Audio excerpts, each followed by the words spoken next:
ये कभी विश्राम को प्राप्त नहीं हुआ। ये संकल्प बनाता है अगर ये शरीर भोगने को मिल जाए मैं विश्राम को प्राप्त हो जाऊंगा, ये पदार्थ भोगने को मिल जाए, ये दृश्य देखने को मिल जाए, ये श्रवण प्रिय संगीत सुनने को, ये बात सुनने को,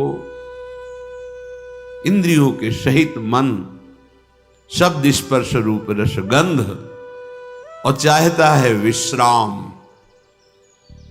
भ्रमित करके हमको जहां बिल्कुल विश्राम नहीं है, बिल्कुल आनंद नहीं है, वहां ले जाता है और फिर खुद अनुभव करके कहता है इसमें तो नहीं है, शायद उसमें होगा। फिर वहां से विचलित करके दूसरे में, दूसरे से तीसरे में पूरा जीवन व्यतीत कर देता है। कब हूं मन, पकड़ो तो इसकी चाल को, ये छलिया हमको छल रहा है और हम अपने आप को इसके अधीन करते चले जा रहे हैं, और उसकी चाल को ना समझकर हम समझते हैं ये मन हमें सुख देगा, जो कहता है वो मुझे कर लेना चाहिए। गलत सलाहकार है, फंसा देगा, पराजित करा देगा, बंधन में डलवा देगा। जैसे जिस राजा का मंत्री यदि गलत सलाह दे तो राज्य नष्ट हो जाता है, यदि वैद्य गलत सलाह दे तो मरीज को रोग पूर्ण रूप से अधीन करके नष्ट कर देता है। यदि सद्गुरु शिष्य के अनुकूल होकर बोले तो उसका नाश हो जाता है, शास्त्र के अनुकूल, सिद्धांत के अनुकूल तो उसको परमात्मा प्राप्ति होती है। ऐसे ही इस मन रूपी सलाहकार ने मुझ भगवद अंश को ऐसी सलाह दी कि शब्द स्पर्श रूप रस गंध, ये जो माया रचित हैं, इनके भोगने में बड़ा सुख है। जहां जहां कहता है वहां वहां जो जो क्रिया कहता है वो क्रिया, जैसे जैसे कहता है वैसे वैसे, पर कब हूं मन विश्राम न मान्यो। कभी इस छलिया मन ने ऐसा नहीं कहा कि बस हो गया, जिस मार्ग में चला भी सुख नहीं मिला, ये सब मिथ्या है, सत्य वचन है, अब मुझे वापस होना चाहिए, इस मन की सलाह में नहीं फंसना चाहिए। पर नहीं, उसी छलिया मन का साथ देकर, इतना साथ देकर कि स्वयं मन बन करके, कि मन मानो मैं हूं, मन को अच्छा लगा मेरे को अच्छा लगा, मन को बुरा लगा मेरे को बुरा लगा, इतनी तन्मयता, यही हमारा पतन है, यही हमारी मायाकृत आकर्षण की वृत्ति है जो हम समझ नहीं पा रहे। निशिदिन भ्रमत विसारी सहज सुख, जहां तहां इंद्रिन तान्यो, कब हूं मन विश्राम न मान्यो। रात दिन जैसा इसने कहा, इंद्रियों के सहित वैसी ही चेष्टा की, पर सहज सुख जो हमारा स्वरूप है, चेतनामल सहज सुख राशि, हम अपने स्वरूप का विस्मरण करके, हमारे ही बल से बलवान होकर इस मन और इंद्रियों ने हमें फंसा दिया, दुर्गति कर दी। अपने सहज सुख को, जो आत्मस्वरूप है, जो आराध्य देव हैं, सहजानंद वर्षिणी श्यामा जी, इनके नाम सुख को क्या पैसा लगता है नाम में? अंदर ही अंदर राधा राधा राधा, किसके सहयोग की जरूरत है? कौन सी क्रिया के संपादन की जरूरत है? राधा राधा राधा। अब नाम स्मरण करते हुए जो धर्म कर्म है खूब करो, 10 गुना लाभ बढ़ेगा। 1 अंक विराजमान कर दिया, फिर शून्य बढ़ाते चले जाओ, 10 गुना उसका महत्व बढ़ता चला जाएगा शून्य का। 1 हटा दो, सैकड़ों शून्य बना दो, कुछ नहीं हाथ लगेगा। ऐसे ही सहज सुख, नाम रूप लीला धाम, ये हमारा स्वरूप है, हमारी आत्मा है, ये हमारा आराध्य है।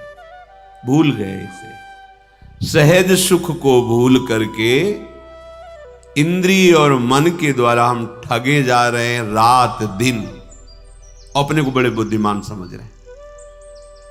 इसीलिए कहा गया है, राम ही भजई ते चतुर नर। वही चतुर है इस संसार में जो माया के आकर्षण से बच करके नाम जप कर ले जाए। नाम जप नहीं हो रहा तो जीवन व्यर्थ जा रहा है। निश दिन भ्रमत, रात दिन दौड़ा रहा है मन, ये कर लो, ये मिल जाएगा, इससे सुखी हो जाओगे। इतने अधर्माचरण, इतने पापाचरण कि फिर बुद्धि निर्णय करना बंद कर देती है। वो पशुवत, वो राक्षसवत हो जाता है।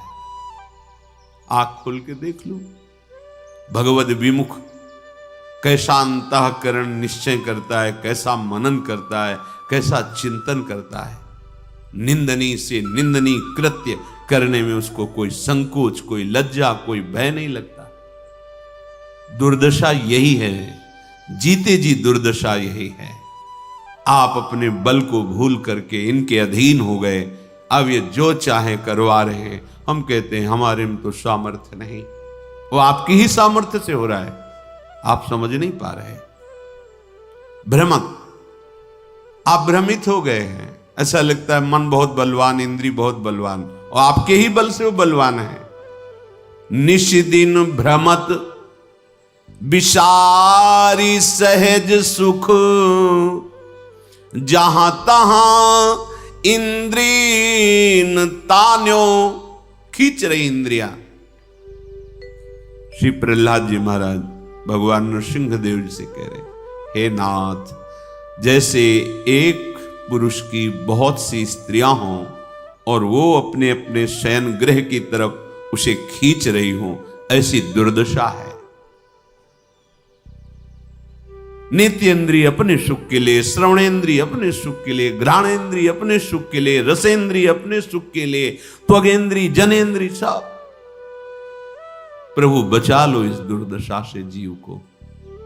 तो प्रभु ही शास्त्र, सदगुरुदेव संत के रूप में वो सूत्र बताते हैं, वो युक्ति बताते हैं, जिससे तुम मुक्त हो जाओगे इस बंधन से। फिर तुम्हें समझ में आएगी ये बात। अभी तो ऐसा लग रहा है कि कथा भागवत का कोई पुण्य मिले सुनने का, और जो चाहे वो हमें लाभ मिल जाए, बस यही है। यद्यपि विषय संग सहो दुसह दुख, विषम जाल अरुझान्यो, तदपि न तजत मूढ़ ममता बस, जानत हूं नहीं जान्यो, कब हूं मन विश्राम न मान्यो। यद्यपि विषयों के संग ने कितनी जलन प्रदान की, असही। पहले भोगने की इच्छा की जलन, फिर भोगने में जो इच्छा की थी भोगने की, वो सुख नहीं मिला। फिर उसके बाद एक नवीन तृष्णा, नवीन भोग वासना, वो जला रही। भोगते भोगते क्षीण हो गई शक्ति, बलहीन हो गया, इंद्रियां बलवान, भोग इच्छा बलवान, रात दिन जला रही। ऐसे संकट में, ऐसी प्रवृत्ति में वो निकल नहीं पा रहा, अंदर ही अंदर जल रहा है। कैसे निकले? यद्यपि जान रहा है कि यही मुझे कष्ट दे रहा है, यही मुझे फंसा रहा है, फिर भी उसी में। यद्यपि विषय संग सहो दुषह दुख, विषम जाल अरुझान्यो। आहा, असही संकट सह रहा है, कठिन जाल में फंस गया है। ये जाल दिखाई नहीं देता, बस फांस लेता है। कहां फंसे हो देखो, पर अंदर से ऐसे फंसे हो कि जी नहीं सकते। ये माया जाल है। मछली फंसती तो जाल तो दिखाई देता है, लेकिन माया का फेंका हुआ जाल दिखाई नहीं देता, फंस जाता है जीव। और ये सदगुरुदेव के शास्त्र के वचन ही इस जाल से तुम्हें मुक्त करा सकते हैं, दूसरा कोई नहीं। और इस जाल का प्रभाव है कि उस जाल से निकलना ही नहीं चाहता, उसी जाल में सुखी रहना चाहता है। ये बड़ी विचित्र दुरत्यय भगवान की भ्रमात्मक माया है। यद्यपि विषय संग सहयो दुषह दुख, विषम जाल अरुझान्यो, तदपि न तजत मूढ़ ममतावश, जानत हो नहीं जानो। एक को फेंक के आ रहा है, जला के आ रहा है, गाड़ के आ रहा है, और कह रहा है भाई रो मत, सबकी यही दशा होती है। जान रहा है इसका, अरे कोई साथ नहीं जाता, सबको ऐसे जान रहा है, पर ना जाने हो, वो केवल बोल रहा है, अंदर से नहीं समझ रहा है, फिर जाके उसी विषयों में सुख खोजता है। उसको ये पता नहीं कि जिस शरीर का आश्रय लेकर हम विषय भोग रहे हैं, ये शरीर ही नष्ट हो जाने वाला, ये शरीर ही दुखमय है, फिर इससे भोगे जाने वाले विषय कैसे सुखमय हो सकते हैं। रसेंद्रिय अच्छे अच्छे पदार्थों के लिए ललचा रही है, खाने के बाद 6 घंटे के बाद ऐसा दुर्गंध युक्त मल बनता है, उसी को ललचा रही थी। कैसी कैसी माया जनित जाल के फंदे जिसने हमें बांध रखा है। अरे केवल प्राण पोषण करो, धर्म युक्त कार्य करो, निरंतर नाम जप करो और छूट जाओ इस शरीर बंधन से। ये समझ में ही नहीं आता। तुम अविनाशी हो, शरीर विनाशी है। शरीर से जितने भोग भोग रहे हो, ये सब मायाकृत जादू का तमाशा है, इनकी सत्ता ही नहीं है। बस प्राण पोषण करो और प्राणनाथ का भजन, उनकी आज्ञा के अनुसार मुक्त हो जाओगे इस माया खेल से। जन्म अनेक किए नाना विधि, कर्म कीच चित सान्यो, होई न विमल विवेक नीर बिनु, वेद पुराण बखान्यो, कबहू मन विश्राम न मान्यो। बहुत जन्म हो गए, अनेक जन्मों में बहुत से कर्म किए, और ये कर्म रूपी कीचड़ में ऐसा फंसा लिया, हम निकल ही नहीं पा रहे। एक कर्म बख्शने वाला नहीं। एक एक चेष्टा इस भूमि पर जो आप करेंगे, एक कर्म भूमि है। इस भूमि पर इसीलिए शब्द कहा है। अन्य लोकों में वही कर्म करोगे जो तुम्हें भोग भोगने, बस नवीन कर्म नहीं होता।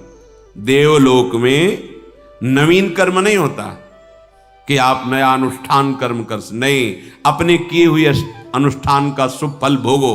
नरक में अपने किए हुए अशुभ कर्मों का, पाप कर्मों का फल भोगो। अन्य लोकों में भी ऐसा है, एकमात्र ये। इसीलिए यहां जन्म लेने के लिए देवता भी ललचाते हैं। बड़े भाग मानुष तन पावा, सुर दुर्लभ सदग्रंथन गावा। ये कर्म एक एक सेकंड का हिसाब है। आप क्या बोल रहे हैं, क्या देख रहे हैं, कैसे पूरा का जितना समय दिया गया 80 वर्ष 100 वर्ष, तो जिस दिन आप इस भूमि पर प्रकट हुए उसी समय से शुभ अशुभ कर्म का भोग लागो, और जहां चेतना जागृत हुई नवीन कर्म वो आपके ऊपर। शास्त्रीय सिद्धांत से शायद 14 वर्ष की अवस्था तक मांडव्य ऋषि धर्मराज से व्यवस्था बनाई थी, क्योंकि उस समय पूर्ण चेतना धर्म की क्या वृत्ति ये नहीं जागृत होती, तो उस समय तक के लिए तो इसके आगे जो कर्म होते हैं उनका एक एक हिसाब होता है। ऐसा ना समझो आप जो हंसी मजाक कर रहे हैं, आप देख रहे हैं, बोल रहे हैं, छू रहे हैं, ये सब आपका रजिस्टर है, बढ़ रहा है। किस विषय में आप बोले, क्या बोले, उस बोलने में क्या दोष था, आपने क्या क्रिया की, वो शास्त्रों की सम्मति से है या निषेधात्मक है, उसका फल आपको मिलेगा। और यदि एक आप युक्ति सीख गए कि अब जो मैं कर्म करने जा रहा हूं वो श्री भगवान की प्रसन्नता के लिए होगा और भगवान के द्वारा दिए बल से होगा, वो कर्म बांधेगा नहीं, और जब कर्म हुआ तो पूर्ण समर्पित प्रभु को मुक्त हो जाओगे। पर कहां इतना ध्यान है, अहम इतना स्मृति थोड़ी रहने देता है कि ये कृष्ण प्रीत्यर्थ कर्म करने जा रहा हूं, ये कृष्ण प्रीत्यर्थ कर्म हो रहा है, ये कृष्णार्पणम मस्तु के लिए कर्म हो रहा है, अभी आनंद आने लगेगा। पर नहीं, अहंकार से मैंने किया, मैं करूंगा, मैं जन्म अनेक किए नाना विधि कर्म कीच चित सान्यो। जैसे कोई दलदल में फंस जाए, निकलना बड़ा मुश्किल, ऐसे ही कर्म जाल फांस लेते हैं, निकलना बड़ा मुश्किल। देखो ना, निकलने की सोचो आप, कैसे अंदर पीड़ा पहुंचाते हैं ये सब। कैसे हमारे बिना परिवार कैसे चलेगा, ये कैसे होगा, ये कैसे होगा। चित्त सान्यो, उसमें फंस गया, वो नहीं समझ पा रहा अनंत ब्रह्मांडों का सृजन करने वाला, पालन करने वाला कोई है, वही हमें निमित्त बनाकर करा रहा है। केवल अहंकार के कारण हम उस रहस्य को नहीं जान पाते। होई न विमल विवेक नीर बिनु। गोस्वामी जी कह रहे, जैसे कोई कीचड़ में सन गया हो तो निर्मल जल चाहिए तभी वो स्वच्छ हो पाएगा। तो हमारा चित्त, हमारा मन, हमारी बुद्धि, हमारा अहम, ये मलिन हो चुका भोगों से। अब विवेक रूपी निर्मल जल हो तब ये एकदम पवित्र हो जाएंगे। तभी जब भगवत भाव की बातें करो तो प्रश्न उठाते हैं, सौम्य भगवान कैसे हो सकते हैं, अरे वो कर तुम अकर तुम अन्यथा कर तुम, ऐसा नटनागर है, बस उसको पकड़ा सकते हैं तो गुरुदेव के द्वारा उपदिष्ट मार्ग ही, दूसरा कोई उपाय नहीं। इसीलिए गुरु साक्षात परब्रह्म तस्मै श्री गुरुवे नमः। जिस ठाकुर ने अपनी माया का पर्दा लगा के अपने को ढक लिया, वही ठाकुर गुरुदेव रूप में आकर अपनी माया के पर्दा को हटाने का उपाय बता देता है। उस पर चलो, अभी हृदय निर्मल होने लगेगा। नहीं तो मलिन अंतःकरण तुम्हारा गुरुवाणी को नहीं समझ पाएगा, सदगुरु के वचनों को नहीं समझ पाएगा, और उपहास जरूर कर देगा। ऐसे ये चित्त बिना विवेक रूपी निर्मल जल के, ये मोह ममता रूपी कीचड़ को साफ नहीं कर सकता। विवेक रूपी जल ही होए विवेक मोह ब्रह्म भागा, तब सब विषय विलास विरागा। ऐसा शास्त्र पुराण वेद सब कहते हैं। विवेक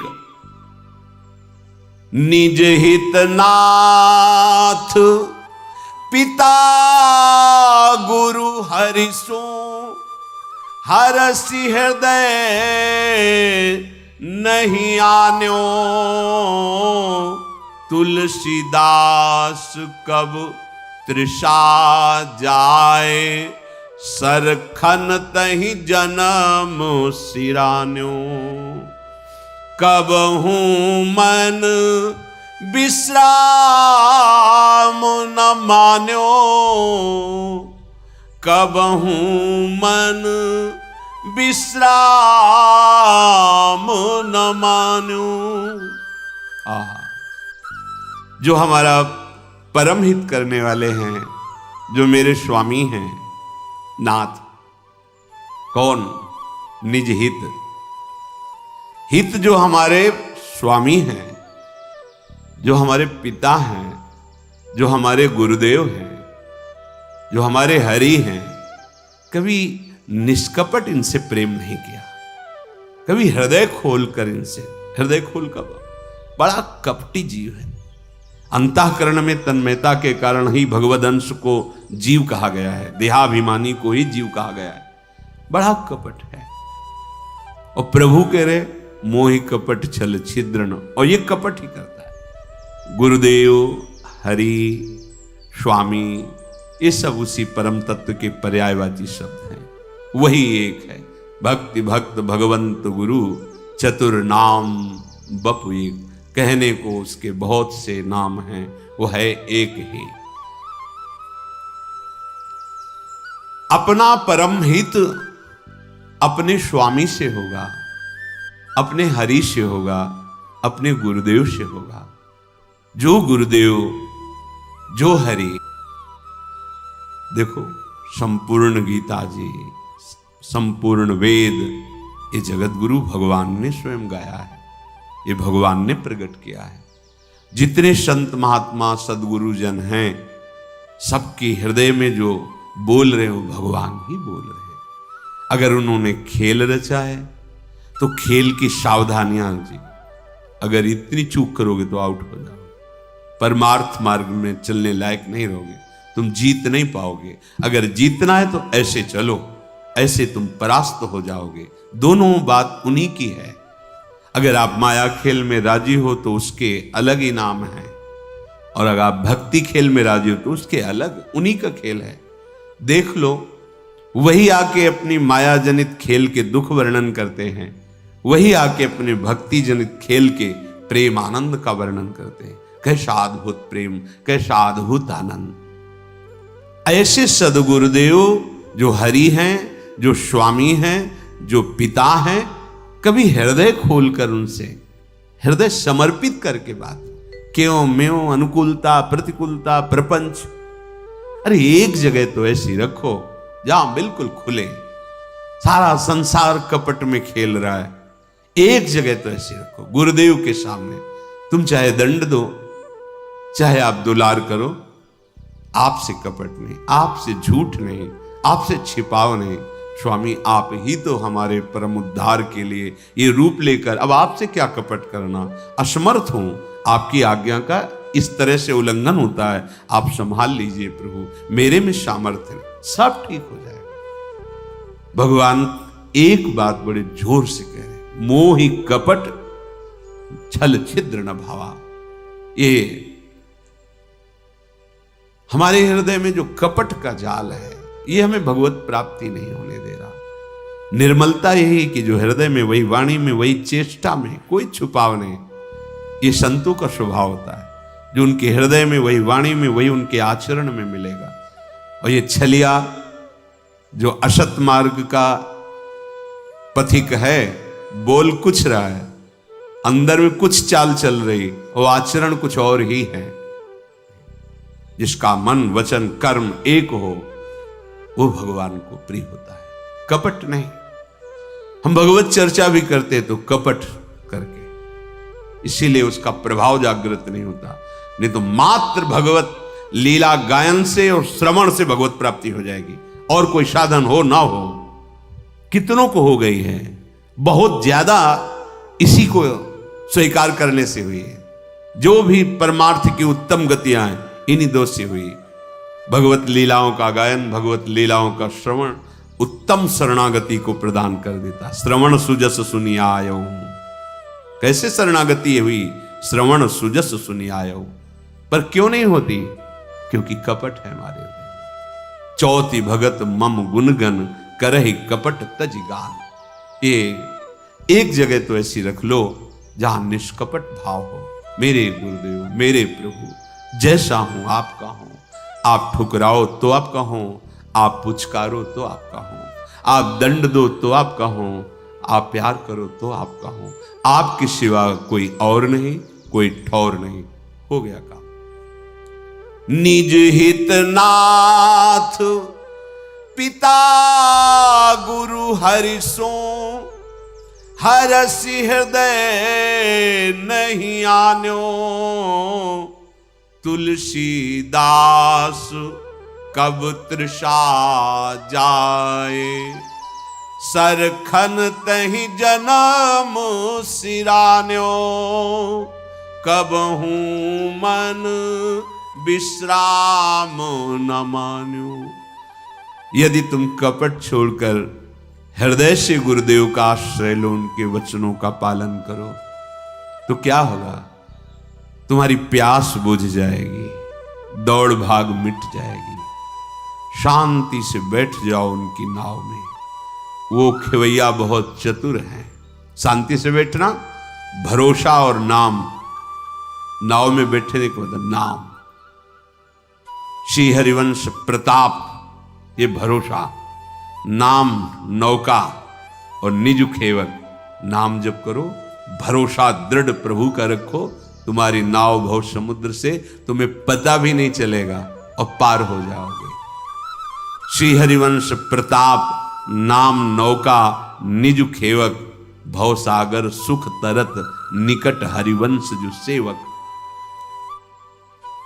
अभी संभल जाओ, नहीं तो खोदते खोदते जीवन व्यतीत हो जाएगा और प्यास कभी नहीं बुझेगी। जैसे कुआं खोदना शुरू किया, कुआं खोदते खोदते जीवन की शाम हो गई, लेकिन पानी पीने को नहीं मिला। अर्थात तुम भोगों में भोगते भोगते मर जाओगे, कभी तृप्ति और शांति न मिली है न मिलेगी। अनंत जन्म व्यतीत हो गए, इस माया ने विस्मृति के गर्त में ऐसा डाल दिया है कि हमें लगता ही नहीं कि हमारे पीछे जन्म हुए हैं। कभी प्यास नहीं बुझेगी, कभी मन विश्राम को प्राप्त नहीं होगा। इसलिए अहम का समर्पण, आराध्य देव का अनन्य चिंतन।